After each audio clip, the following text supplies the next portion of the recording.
Would you be shocked to hear me say that you may be thinking too big in your leadership development efforts? And thinking too big could actually be producing the small results you're getting. Well, stay tuned, and I'm going to tell you why you might want to start thinking small rather than big when it comes to the development of your leaders.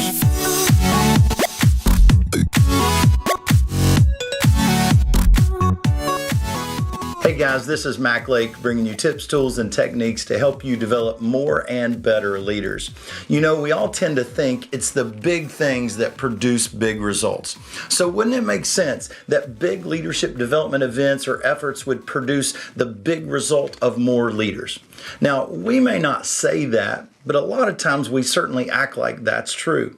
We depend on the big conference, the big turbo training, the big name expert to come in and teach all of our leaders, and we hope that that produces big results.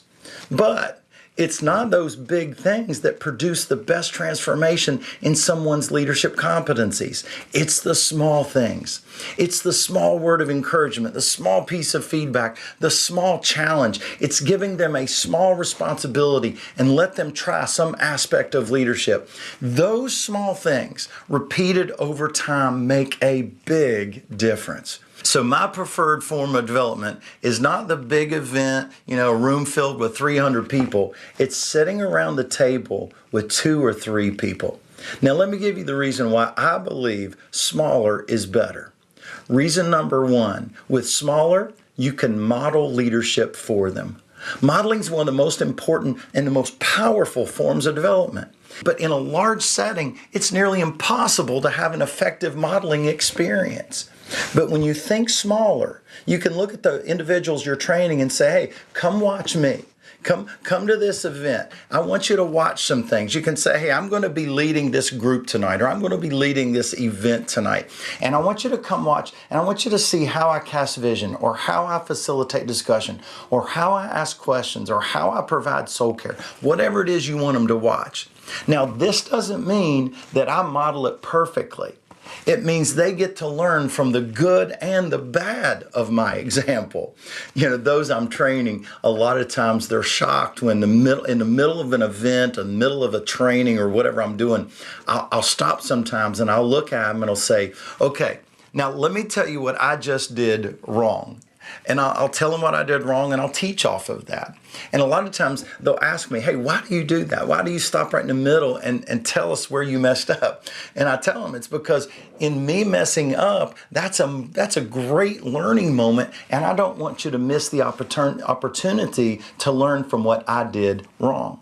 Other times I stop after I do something good, after I do something right, and I say, okay, you just saw me do something.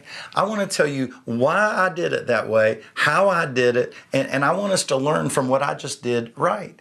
And when they watch you up close and personal this way, it leaves a bigger impression and you have a bigger impact. That's one of the most important reasons I think smaller is better, because it gives you the opportunity to model what you want them to learn. Now, the second reason I think smaller is better is you can observe them in action.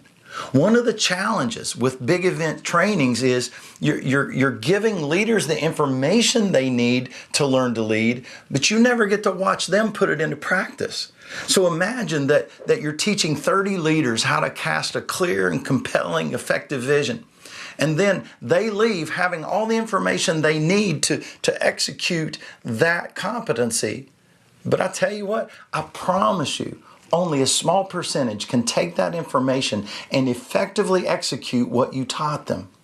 Now, imagine you're sitting with 3 people and you're teaching them the very same content, but you're doing it in a small environment. In that small environment, you have the opportunity to give them assignments to say, hey, I want to watch you do this. When can you do it? And I want to come watch. And then as you observe them, you can actually see if they understood what you taught. You can see if they're doing it right, or where the gaps are, where they need to grow in their understanding, or where they need to practice in order to really grow and get better. But too often we give people instruction and information, but we never check for comprehension or a level of competency. Reason number 3, I think smaller is better, is you can provide customized feedback to the learner. When you have the opportunity to watch someone in action, it gives you a chance to give them small chunks of feedback, both positive and constructive. I love Ken Blanchard's book, The 1 Minute Manager. In that book, he talks about catching people in the act of doing something right. Now, that's such an important principle when it comes to the development of leaders.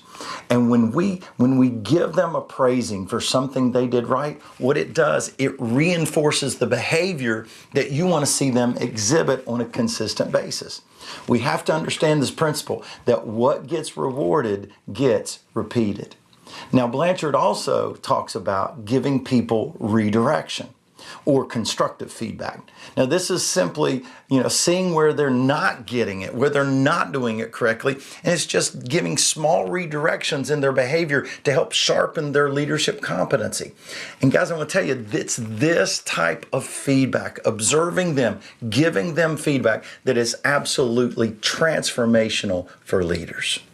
I've been around churches and organizations for a long time, and I've noticed there's this magnetic pull to centralize leadership development and to make it about the big event, the big name person, the big long lecture. But I'm here to tell you, leadership development finds its greatest power through decentralization, by getting many people to do development, not just one person in a big event, but decentralizing more people to do development in smaller environments. If you want to see an exponential impact of leadership development, you've got to begin to think smaller. Delivering content in big environments may satisfy our need of getting important information out, but delivering content in small environments satisfies the real need of producing transformation in the leadership skills of those we're training. So in my experience, I've discovered that smaller is the key to bigger. Those small investments over time will lead to bigger and better leaders. Give it a try and see if it works. All right? Hey, thanks again for joining me today. If you liked the video, make sure you click the like button. Share this video with your team and use the discussion questions in the description below to use it as a little training with your team. And hey, if you haven't subscribed yet, make sure you click the subscribe button and click the little bell so you'll be notified every Tuesday when a new video comes out. Thanks again for joining me. I'll see you next week.